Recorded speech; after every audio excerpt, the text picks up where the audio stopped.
Okay. I wrote my poem in kindergarten. Yay! But since I haven't been able to write pen to paper, the ink always hesitates to spew, the words flustering in my skull. My Hilroy notebook refuses to soak in all that I've wanted to say. My hand can never quite paint the terms of injustices I'd like to address.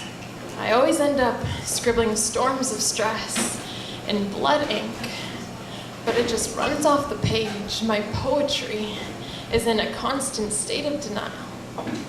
Cases of extraordinary vocabulary never quite make it to the tips of my fingers.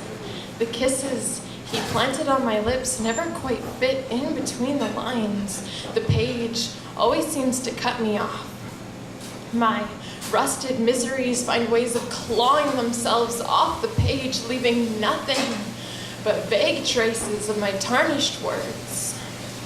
You can see my poetry in the way that I shift gear, in the way that my face relaxes and eyes widen when I see acts of innocence, and my inability to tolerate discrimination, through my fits of laughter with heartache and continually being hit with fists of anguish.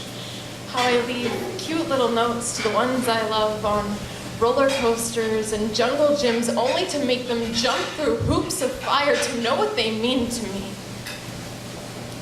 Sorry.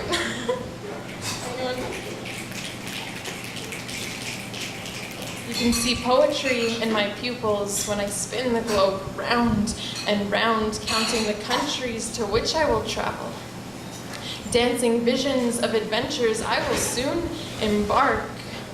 You can see poetry in the way that my mother soothes her girls with a stroke of her thumb, a whisper in their ear. You can see poetry in bathroom stall phone numbers and heartbreaks that will never quite add up to anything more than loneliness. You can see poetry in your reflection of corner store windows. Poetry is tripping over untied shoelaces and stumbling upon content. Poetry is the silence in between the words.